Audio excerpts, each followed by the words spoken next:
Daily. Taste the Daily. Holidays nale adu namma GT Holidays da South India's #1 travel brand. Sir నేను ఒక విషయం చెప్తా sir, నేను మేము వేసుకొచ్చాం లాంటి సినిమాలు తీసి అలాంటి డైరెక్టర్ అవుదాం అనుకుని వచ్చాను సార్ ఇండస్ట్రీకి. నిజం చెప్పాలంటే దాని తర్వాత నాకు జరిగిన సిచ్యువేషన్స్, నా లైఫ్లో జరిగిన సిచ్యువేషన్స్ ఏమైనా కావచ్చు, వాటి వల్ల నేను కమర్షియల్ డైరెక్టర్గా మారిపోయాను సార్.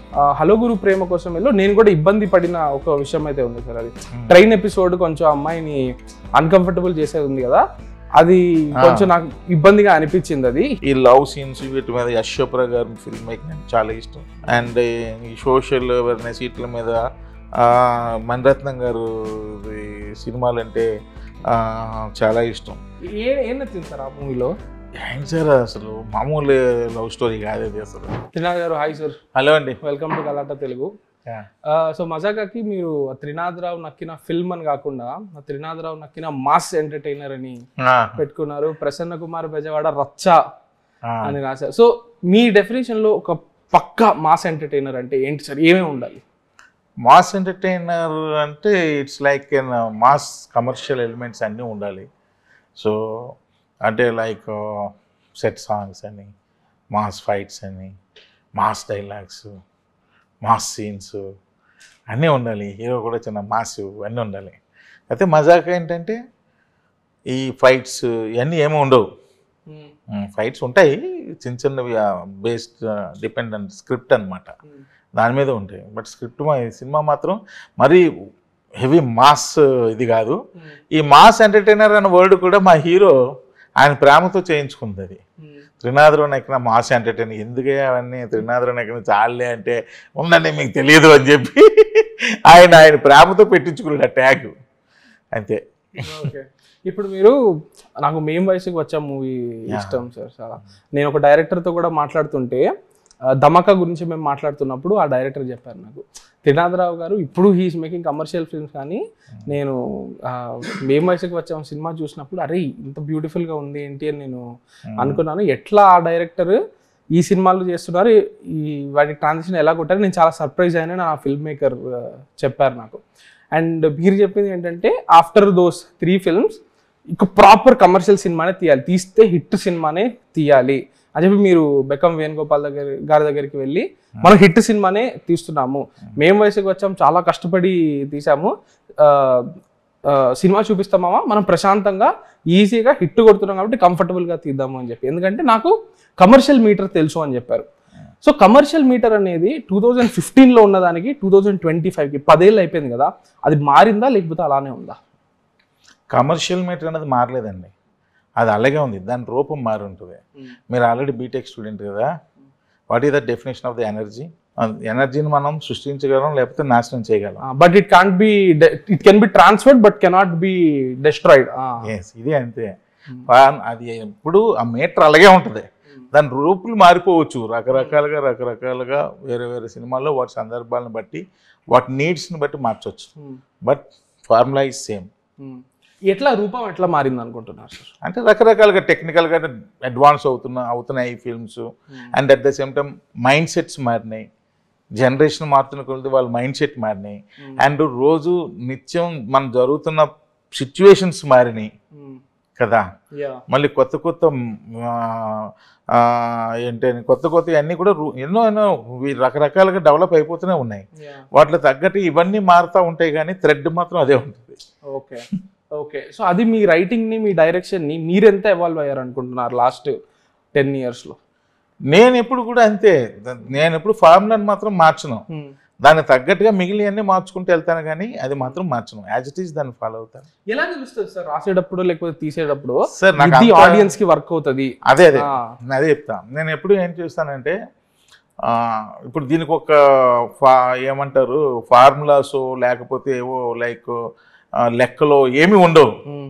నేను ఎప్పుడు ఫిల్మ్ చేసేటప్పుడు ఫస్ట్ స్క్రీన్ ప్లేలో కూర్చున్నప్పుడే సో నాకు స్క్రీన్ ప్లే నెక్స్ట్ ఎలా ట్రాన్స్ఫర్ అవుతుంది, నేను ఎలా ఇంట్రెస్ట్ని క్రియేట్ చేస్తున్నాను, ఎలా ఆడియన్ని లాక్ చేస్తున్నాను, ఇది ఫాలో అవుతూ ఫస్ట్ స్క్రీన్ ప్లే వేసుకుంటాం.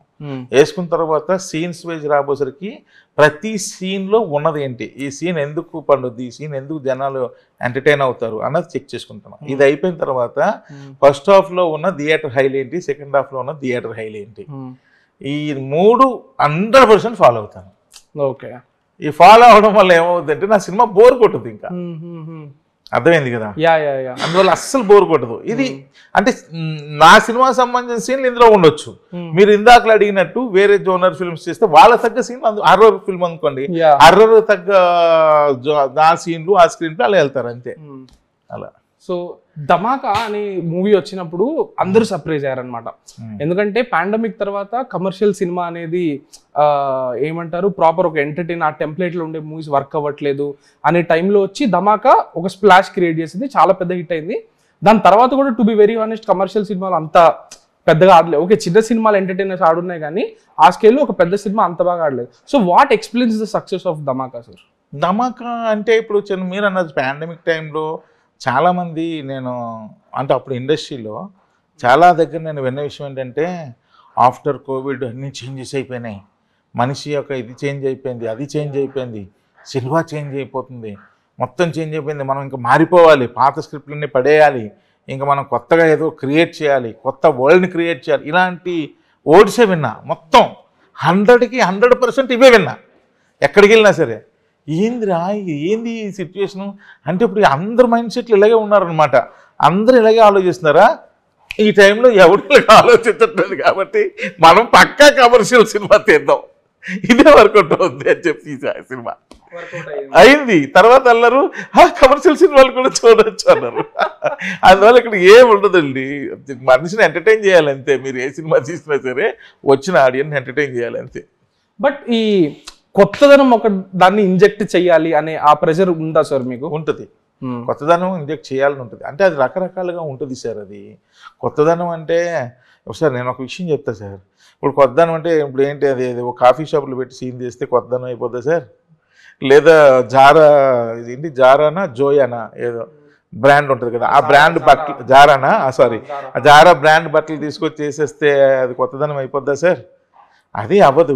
మన మేకింగ్ స్టైల్స్ ఏవైతే ఉన్నాయో ఆ మేకింగ్ స్టైల్స్ కొంచెం అప్పటికి ఇప్పటికి చాలా మారిపోయింది.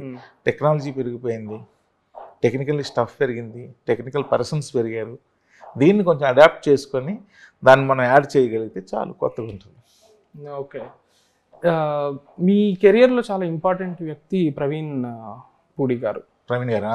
సో ఎడిటర్కి మీకు ఒక సింక్ అనేది ఒకటి ఉంటుంది కదా, బట్ నాకు తెలిసి కార్తీక్ శ్రీనివాస్ గారితో మధ్యలో హలో గురు ప్రేమ కోసమే అండ్ ఇందులో చోటా కే ప్రసాద్ గారు. సో ఎలా ట్రావెల్ అవుతారు మీ టెక్నికల్ టీమ్తో ఎడిటర్స్? అంటే బేసికల్గా ఏంటంటే సార్, నేను అసిస్టెంట్ డైరెక్టర్గా ఉండేటప్పుడు మ్యాక్సిమం నా టైం అంతా ఎడిటింగ్ షూట్లోనే గడిపా. Okay okay. అప్పుడులో ఏంటంటే మనీ ఉండేది కాదు. సో ఎడిట్ షూట్లో మా ఫ్రెండ్ ఉండేవాడు అసిస్టెంట్ ఎడిటర్గా. మీకు ఎక్కడ ఫుడ్ లేకపోయినా ఎడిట్ షూట్కి వెళ్తే ఫుడ్ ఉంటుంది నైట్ పూట. డే టైం అంటే లొకేషన్స్లో ఫుడ్ ఉంటుంది, నైట్ టైం ఎడిట్ షూట్కి వెళ్తే ఫుడ్ ఉంటుంది. ఎడిటింగ్ ఎక్కువ నైట్ జరుగుతుందా? ఎక్కువ నైట్లు చేసేవారు సార్ మా ఫ్రెండ్స్. సో అలా క్యారేజ్ వస్తుంది. అప్పుడు మా ఎక్కువ పక్క ఎడిట్ షూట్లలోనే ఉండి అక్కడ ఎక్కువ టైం ఎక్కువ అక్కడ స్పెండ్ చేయడం వల్ల నాకు ఫుల్ ఎడిట్ స్టఫ్ మైండ్లో ఉంటుంది. అంటే ఎడిట్ వెర్షన్ ఉంటుంది. ఈవెన్ ఈ రోజు వరకు నేను ఏ రోజు షార్ట్ డివిజన్ చేయను. చెప్పారు, అది నేను అడుగుదాం అనుకుంటుంటే ఎట్లా షార్ట్ డివిజన్ చేయను, ఏం చేయను. పేపర్ చూసుకుంటాను, ఫస్ట్ లొకేషనే అలా సెలెక్ట్ చేసుకుంటాను. రెక్కికి వెళ్ళినప్పుడు నా మైండ్లో ఉంటుంది సీను, ఆ సీన్కి తగ్గ లొకేషనే సెలెక్ట్ చేసుకుంటాను. దానికి తగ్గట్టుగానే ఆర్ట్ వర్క్ చేయించుకుంటాను. లొకేషన్కి వస్తాను, ఒకసారి డైలాగ్ వెర్షన్ చూసుకుంటాను, అంతే వెళ్ళిపోతుంది. ఆల్రెడీ ముందే అందరూ నేను అనుకున్న దానికి కొంచెం అటు ఇటు ఉంటే డైలాగ్ వెర్షన్ని రైటర్ని కూర్చోబెట్టుకుని సెట్ చేయించుకుంటాను. కొంచెం ఇలా ఇది ఇక్కడ మారుద్దాం, ఇక్కడ కొంచెం ఇది తగ్గిద్దాం అని సెట్ చేసుకుంటే షూట్ చేసేస్తా అంతే. ఎక్కువ షార్ట్స్ కూడా ఉండవు నేను తీసినవి. మీరు రష్ చూస్తే అసలు ఏది ఇంతేనా రష్ సినిమా మొత్తం మీద అంటారు, అంతే. తక్కువ ఉంటుంది. పర్ఫెక్ట్ షార్ట్స్ వేస్తే సీన్ ఫామ్ అయిపోతుంది. ఓకే. ధమాకా అప్పుడు రవితేజ గారికి పిచ్ చేసినప్పుడు కొన్ని డౌట్స్ ఎక్స్ప్రెస్ చేశారు, ఒక 2-3 చేంజెస్ చెప్పారు అన్నారు. రవితేజ గారు మీరే చెప్పారు, రవితేజ గారు 2-3 చేంజెస్ చెప్పారు, దానికి తగ్గట్టు మేము మార్చుకున్నాము అని చెప్పి. జనరల్ గా ఎటువంటి చేంజెస్ ఉంటాయి బ్యాక్ అండ్ ఫోర్త్ స్క్రిప్ట్? ఏంటంటే సార్, ఇది టీమ్ వర్క్ సార్. మనం ఎంత జాగ్రత్తగా తీసుకున్నా ఇప్పుడు ఎలా ఉంటుందంటే సినిమా అన్నది సీన్ వైజ్ మనం తీస్తున్నప్పుడు ప్రతి సీన్ మనకి ఇంట్రెస్టింగ్ అనిపిస్తుంది. అరే ఈ సీన్ బాగా వచ్చింది, ఈ సీన్ బాగా వచ్చింది, ఈ సీన్ బాగా. ఫైనల్ కాపీ రాబోతే అన్ని సీన్లు కలిపి జాయింట్ చేసి కూర్చొని చూస్తాం, అన్ని కలిపి ఒకదే.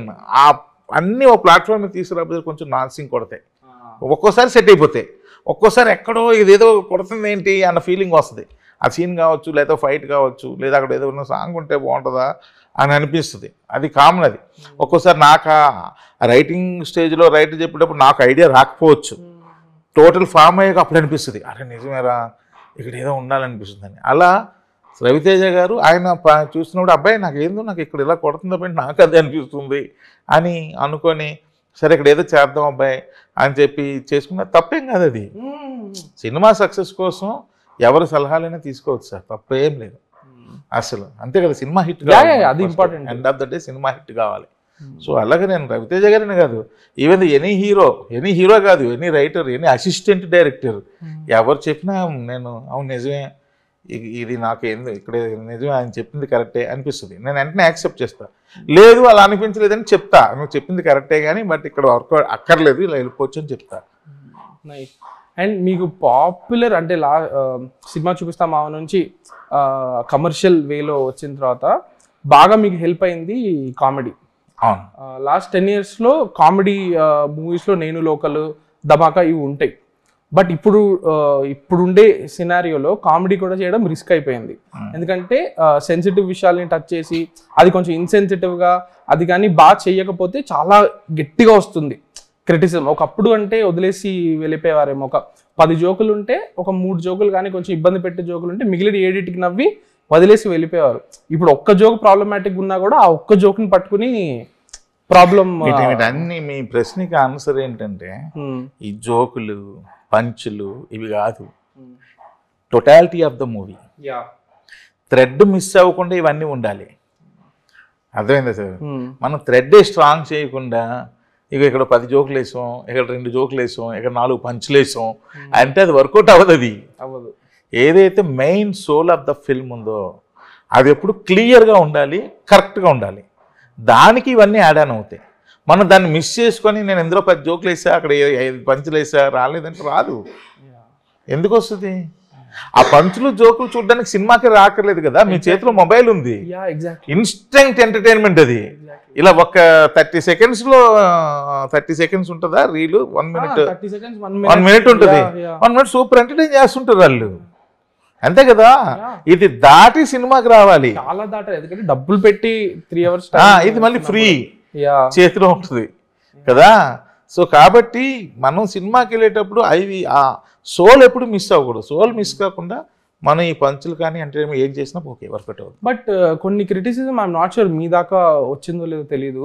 బట్ సినిమా హిట్ అయినప్పటికీ హలో గురు ప్రేమ కోసం వెళ్ళి నేను కూడా ఇబ్బంది పడిన ఒక విషయం అయితే ఉంది సార్. అది ట్రైన్ ఎపిసోడ్ కొంచెం అమ్మాయిని అన్కంఫర్టబుల్ చేసేది ఉంది కదా, అది కొంచెం నాకు ఇబ్బందిగా అనిపించింది. అది హీరో అట్లా చేయడము ప్రాబ్లమాటిక్ అనిపించింది. మీ దాకా వచ్చిందో లేదో తెలీదు. బట్ అలాంటివి జాగ్రత్త పడుతున్నారా? ఎస్. ఇప్పుడు చిన్నది ఏంటంటే మనం కొన్ని ఏంటంటే రైటింగ్ స్టేజ్ ఉండేటప్పుడు మంచిగా అనిపిస్తాయి, తీసేటప్పుడు అరే ఇది కొంచెం ఇబ్బందిగా ఉందని ఫీలింగ్ మాకు కూడా వస్తుంది. వచ్చిన తర్వాత దాన్ని కట్ చేద్దాం అనుకుంటాం, కానీ దాని లింక్ ఎక్కడో కథ కనెక్ట్ అయి ఉంటుంది. ఇంకా ఆ సీన్ మొత్తం చాలా కట్ చేసా, చాలా కట్ చేసేసి ఆ లింక్ కరెక్ట్ కనెక్టివిటీ ఎక్కడ ఉందో అంతవరకే పెట్టా. అందుకే అది వచ్చి షార్ప్గా వెళ్ళిపోద్ది. కాన్సన్ట్రేషన్ అంతా నేను ఆ సినిమా పెద్ద టాస్క్ అండి. ఎందుకు టాస్క్ అంటే ఆ సినిమా కథ అసలు ఎక్సలెంట్గా ప్రసన్న గారు రాశారు. అంటే నేను ఎందుకు నచ్చిందంటే ఏ కథ అన్నా ఓ టామ్ అండ్ జెర్రీ ఫైట్ ఉంటుంది, టామ్కి జెర్రీకి మధ్యలో ఫైట్ ఉంటుంది. అంటే అదేంటంటే ఇద్దరు టామ్లే లేదా ఇద్దరు జెర్రీలే, అది 2 ప్యారలల్ లైన్స్, అవి ఎప్పుడు కలుస్తాయి కదండి. ఆపోజిట్స్ అయితే ఈజీ, ఆపోజిట్ కాదు, అది ప్లస్ మైనస్ కాదు, అయితే 2 ప్లస్లు లేదా 2 మైనస్లు. దాన్ని డైరెక్ట్ చేయడం అన్నది వెరీ పెద్ద టఫ్ టాస్క్. నా కాన్సన్ట్రేషన్ దాని మీద ఉంది కానీ ఇలాంటి దాని మీద లేదు. చూస్తున్నప్పుడు ఇలాంటిది అనిపించినప్పుడు అక్కడే మేము చాలా ట్రిమ్ చేస్తాం, అనవసరం ఇది ఎందుకు పెద్ద చేయడం, మరి కనెక్టివిటీ ఉంది కాబట్టి వచ్చి సింపుల్గా చెప్పేద్దాం చాలా. మీరు రియలైజ్ అవ్వడం ఇట్స్ నైస్ థింగ్. మజాకా గురించి చెప్పండి సార్. ఎలా? మజాకా ఈజ్ కంప్లీట్ ఎంటర్టైనర్, కాకపోతే ఒక మంచి విషయం కూడా చెప్తున్నాం. అంటే ఓన్లీ నవ్వించడమే కాకుండా ఒక మంచి సోల్ కూడా మొత్తం ఎంటైర్ సినిమాని పంపించాం. నాకు బాగా మజాకా నచ్చడానికి కారణం ఏంటంటే కథ చెప్పగానే ఫ్యామిలీస్ ఎలా ఉండాలంటే ఇంచుమించు మనకి మీరు చూస్తే ఈ మధ్య మాకు కొన్ని సంవత్సరాల క్రితం ప్రతి ఇంట్లోకి వెళ్ళగానే ఫ్యామిలీ ఫోటో కనిపించింది. ఈ మధ్యకాలంలో అది లేదు. ఇంటీరియర్లో అవి వచ్చేసి ఫ్యామిలీ ఫోటోలే లేవు ఏమండి. తర్వాత మజాక అయిపోయిన తర్వాత మరలా ప్రతి ఇంట్లోని ఒక ఫ్యామిలీ ఫోటో ఫామ్ అవ్వాలన్నది నా డ్రీమ్. సో ఒక ఇద్దరు మగాళ్ళు, ఆడదిక్కులేని ఇద్దరు మగాళ్ళు మన ఇంట్లో ఏ రోజుకైనా ఒక ఫ్యామిలీ ఫోటో రావాలి అని చెప్పి దానికోసం వాళ్ళు పడే బాధలే మజాక. అది మనల్ని ఎంటర్టైన్ చేస్తూ వాళ్ళ లైఫ్ సెట్ చేస్తుంటుంది కదా అది. బట్ నాకు విషయం చెప్పండి సార్, ఇంట్రెస్టింగ్ అనిపిస్తుంది. ఒక కథ మీ దగ్గరకు వచ్చింది, ఆ కథని అంటే నేను జనరల్గా అడుగుతాను, మజాకా అనే కథ ఈ కథని ఎంటర్టైన్మెంట్ గానే చెప్పాలా, లేకపోతే దీన్ని వేరే రకంగా కూడా ట్రీట్ చెయ్యొచ్చు, బట్ మీరు ఎంటర్టైన్మెంట్ తో వెళ్దాం అనుకున్నారా? అంటే ఇప్పుడు కొన్ని కథలు ఉంటాయండి, ఆ కథలకు ఎంటర్టైన్మెంట్ అవసరం లేదు. ఎంటర్టైన్మెంట్ అంటే ఇన్ ద సెన్స్ కామెడీ ఇలాంటి అక్కర్లేదు అంటే. ఎంటర్టైన్మెంట్ అంటే యాక్షన్ కూడా ఎంటర్టైన్మెంటే, అన్ని ఎమోషన్ కూడా ఎంటర్టైన్మెంటే. అది ఎంటర్టైన్మెంట్ అనే కన్నా ఇలా కామెడీ వేలే వెళ్ళక్కర్లేదు, కామెడీ వేలే వెళ్ళక్కర్లేదు. కొన్ని కథలు అవి సీరియస్గా వెళ్ళినా సరే బాగుంటాయి, సూపర్గా ఉంటాయి. కొన్ని కథలు అది దీన్ని కొంచెం ఈ కామెడీ వేలో వెళ్తే వర్కౌట్ అవుద్ది అని అనిపిస్తుంది. అలాంటి జోనర్కి చెందిన కథ ఇది మజాక. కావాలి కామెడీ అది సీరియస్గా చెప్తే వర్కౌట్ అవ్వదు, అంతే కదా. రావు రమేష్ గారితో మీరు కూడా లైక్ చాలా మంచి క్యారెక్టర్స్ ఉన్నాయి ఆయనకి మీ ఫిల్మ్స్. ఎలా ఉంటుంది ఆయనతో? ఆయన ఎంత క్యారెక్టర్స్ ఆయన దాన్ని నెక్స్ట్ లెవెల్కి తీసుకెళ్ళడమా, ఎలా జరుగుతుంది ఆయనతో బ్యాక్ అండ్ ఫోర్త్? డెఫినెట్గా రావు రమేష్ గారు మంచి ఆర్టిస్ట్, చాలా సూపర్ ఆర్టిస్ట్. చాలా క్యారెక్టర్లు చేశారు, రకరకాల క్యారెక్టర్లు చేశారు, డిఫరెంట్ క్యారెక్టర్స్ చేశారు. అయితే ఈ సినిమాకి నాకు ప్రసన్న గారు మా ధమాకా షూటింగ్ టైంలోనే ఈ లైన్ చెప్పినప్పుడే రావు రమేష్ గారు అనే చెప్పారు. ఆయన నాకు చెప్పడం, సార్ ఇలా రావు రమేష్ గారు ఇలా క్యారెక్టర్లో ఉంటుంది సార్. అప్పటికి సందీప్ కృష్ణ గారు కాదు, ఏదో ఇంకొక హీరో ఎలా ఉంటుంది అని చెప్పి బాగుంది ప్రసన్న గారు, మంచిది అవుతుంది, కానీ ఇద్దరు హీరోలు ఒప్పుకోవాలి దీన్ని చెయ్యాలంటే అని చెప్పి. ఎందుకంటే రావు రమేష్ గారు ఉండి ఇంకొక హీరో వచ్చే హీరో కూడా రావు రమేష్ గారిని యాక్సెప్ట్ చేయాలి. అలా సందీప్ రియల్లీ గ్రేట్, యాక్సెప్ట్ చేసి వచ్చాడు నిజంగా. ఇది కొంచెం ఎప్పటికి అవుతాయి ఇవన్నీ జరిగే పనులైనా సరే, అయ్యేటప్పుడు చూద్దాంలేండి అనుకున్నా. కానీ మరలా సినిమా హ్యాపీనింగ్ అయ్యాక రావు రమేష్ గారే క్యారెక్టర్ చేశారు కదండి. అండ్ రమేష్ గారు కూడా ఆయన కూడా నాకెందుకో ఫస్ట్ నుంచి ఆయన సినిమా చూపిస్తామా నుంచి నాకు పరిచయం, ఆర్టిస్ట్గా తెలుసు, కానీ మామూలు పర్సనల్ రిలేషన్ అంటే మామూలుగా ఆయన బాగా తెలియడం అంటే మనం సినిమా చూపిస్తాం మామ దగ్గర నుంచి. సో అక్కడి నుంచి మంచి బాండింగ్ ఉంది. సో నాకు అనిపించింది సరే ఇప్పుడు రమేష్ గారు ఈ క్యారెక్టర్ చేస్తే అదిరిపోద్ది, సూపరు అని అనుకున్నాను. ఇది రావు రమేష్ గారు ఈ విధంగా ట్రావెల్ చేస్తే భలే ఉంటుందని అనుకుని రమేష్ గారు చెప్పడం ఎక్సలెంట్గా చేశారు. అసలు ఈ సినిమాలో నేను సినిమా చూపిస్తాం మామూలు సాంగ్ ఉంటుంది, ఈ వేళలో నా ఇంత ఎందుకంటే ఏమిటంటే అని. అంటే అది సార్ డాబా మీద అలా చల్లని వెన్నెల్లో అలా పందిర్ల కింద అలా చక్కగా పంచి కట్టుకొని మీదకి వచ్చి వైఫ్తో అలా 2 స్టెప్పులు వేస్తే భలే ఉంటుంది సార్ అంటే, అదే నాకే 2 స్టెప్పులు రావండి, మీరు అలా చేయకండి, నేను డ్యాన్స్ వేయలేనండి. సార్ మీరు వేస్తే బాగుంటుంది సార్, ఒకసారి ట్రై చేద్దాం సార్ అని సినిమా చూపిస్తున్నాము చేసాం. ఆ రోజు చిన్నదే చేయించాము, కానీ థియేటర్లో దాని రెస్పాన్స్ విపరీతంగా ఉంది, హ్యూజ్ రెస్పాన్స్. అసలు ఆయన డ్యాన్స్ చేస్తే గోల్ పెట్టేశారు. అలాంటి ఆయన ఈ సినిమాలో ఫుల్ ఫ్లెడ్జ్ సాంగ్ విత్ డాన్సర్స్తో ఇంకెలా ఉంటుంది ఎంటర్టైన్మెంట్. చాలా ఇష్టపడ్డారు కూడా, పాపం డైట్ చేశారు, తర్వాత డాన్స్ రిహార్సల్స్ అవి చేశారు, బాగా కష్టపడ్డారు సినిమా గురించి. Okay super. మీకు ఒక లాంగ్ టర్మ్ డ్రీమ్ ఒకటి ఉంది కదా, లైక్ ఒక డ్రీమ్, ఒక love story dream project Sanjay Leela Bhansali లాగా ఏంటి, దాని గురించి కొంచెం. మేమే వేసుకొచ్చాం లాంటిదే. అంటే ఇప్పుడు సార్ నేను ఒక విషయం చెప్తా సార్, నేను మేమే వేసుకొచ్చాం లాంటి సినిమాలు తీసి అలాంటి డైరెక్టర్ అవుదాం అనుకుని వచ్చాను సార్ ఇండస్ట్రీకి, నిజం చెప్పాలంటే. దాని తర్వాత నాకు జరిగిన సిచ్యువేషన్స్, నా లైఫ్లో జరిగిన సిచ్యువేషన్స్ ఏమైనా కావచ్చు, వాటి వల్ల నేను కమర్షియల్ డైరెక్టర్గా మారిపోయాను సార్. కానీ మనసులో ఇంకా అది అలాగే ఉంటుంది, మన సోల్లో ఏదైతే మన ఇంట్రెస్ట్ ఉందో ఆ ఇంట్రెస్ట్ ఇంకా అలాగే ఉంటుంది సార్. సో ఎప్పటికైనా మరలా నేను ఎలాంటి కళ అయితే కన్నానో డైరెక్టర్గా అలాంటి సినిమా తీయాలన్నది కోరిక అలాగే ఉండిపోయింది. సో అది ఎప్పటికో చేస్తాను. అది డెఫినెట్ ఇప్పుడు చెయ్యొచ్చు ఇప్పుడు కూడా, ఎందుకంటే ఆల్రెడీ మన మార్కెట్ వాల్యూ పెరిగింది కాబట్టి, దాని తగ్గ బడ్జెట్లు కూడా ఉంటాయి కాబట్టి, సో దాని తగ్గట్టుగా ఫ్యూచర్లో చేయాలి. డెఫినెట్గా కొన్ని కమిట్మెంట్స్ ఉన్నాయి సినిమాలు, ఇది చేసేసిన తర్వాత ఆపేసి ఇంకా ప్రశాంతంగా ఇంకా అక్కర్లేదు, హాయిగా ఇంకా ఇది మీరు వర్క్ లాగా ట్రీట్ చేస్తున్నారా ఇప్పుడు ఉండే కమిట్మెంట్స్ ని? More like that is passion, this is work అట్లానా? ఇట్స్ ఇది కూడా ప్యాషనే, ఇది కూడా ప్యాషనే. బట్ కానీ ఏంటంటే సార్, మనకు ఒక ఐడెంటిటీ వచ్చినంత వరకు కొంచెం కమర్షియల్ మెటీరియల్లో సినిమాలు చేయాలి సార్. కొంచెం వచ్చేసింది కొంతమందికి. వాళ్ళ అదృష్టం ఏంటంటే వాళ్ళు స్టార్టింగే వాళ్ళు తీసుకున్న సినిమాలే వాళ్ళు కమర్షియల్ మీటర్ అవుతాయి. అది ఇంకా వాళ్ళ అదృష్టం. రామ్ గోపాల్ వర్మ గారు కావచ్చు, మణిరత్నం గారు కావచ్చు, లేకపోతే ఇంకోరు కావచ్చు, ఇంకా అది లక్, అది అదృష్టం. నాకు అలా అవలే కాబట్టి నేను కమర్షియల్ మీటర్లో సినిమాలు తీయాల్సి వచ్చింది. కానీ కమర్షియల్ డైరెక్టర్ అవ్వడమే కొంతమందికి డ్రీమ్ సార్. అది మీరు అదే కాకిట్లో వచ్చాను అంటున్నారు, కొంతమందికి ఇదే డ్రీమ్. కానీ వాళ్ళ సినిమాలు అవి కూడా కమర్షియల్ సినిమాలేగా. వాళ్ళు ఇష్టమైన సినిమాలు తీస్తూ దాన్ని కూడా కమర్షియలైజ్ చేశారు కదా, అది గ్రేట్ కదా. అది నేను అంటాను, అలాంటి అదృష్టం నాకు రాలేదని. మీకు ఉన్నారా సార్ ఫిల్మ్ మేకింగ్ హీరోస్? ఈ డైరెక్టర్లు అంటే నాకు చాలా ఇష్టం, సినిమా మీద మీకు ఇంట్రెస్ట్ అనేది పెరగడానికి కొంతమంది కారణమై ఉంటారు. డెఫినెట్గా సార్. అంటే ఇప్పుడు నేను ఎలాగంటే నాకు డిఫరెంట్, ఒక్కరే నా హీరో అని నేను చెప్పలేను. కొన్ని సిచ్యువేషన్స్ ఒక్కొక్కరికి ఒక్కొక్క రకమైన డైరెక్టర్లు ఇష్టం. ఇప్పుడు నాకు ఈ లవ్ సీన్స్ వీటి మీద యశ్ చోప్రా గారు ఫిల్మ్ మేకింగ్ అంటే చాలా ఇష్టం. అండ్ ఈ సోషల్ అవేర్నెస్ వీటి మీద మణిరత్నం గారు సినిమాలు అంటే చాలా ఇష్టం. అండ్ కమర్షియాలిటీస్ వీటి మీద శంకర్ గారి సినిమాలు అంటే చాలా ఇష్టం. అలాగే మన తెలుగు నేటివిటీ, ఈ ఫ్యామిలీ ఎమోషన్స్ వాటి మీద విశ్వనాథ్ గారి సినిమాలన్నా, దాసరి నారాయణరావు గారి సినిమాలన్నా చాలా ఇష్టం. అలాగే కొంచెం కలర్ఫుల్ దీంట్లో రాఘవేంద్రరావు గారి సినిమాలు అంటే చాలా ఇష్టం. ఇలా ఒక్కొక్కరి దగ్గర నుండి ఒక్కొక్కటి పిక్ అనమాట. అందరి దగ్గర నుండి చూసి అవన్నీ కలుపుతూ ఉంటా. ఫేవరెట్ ఫిల్మ్స్ ఏంటి సార్ మీవి?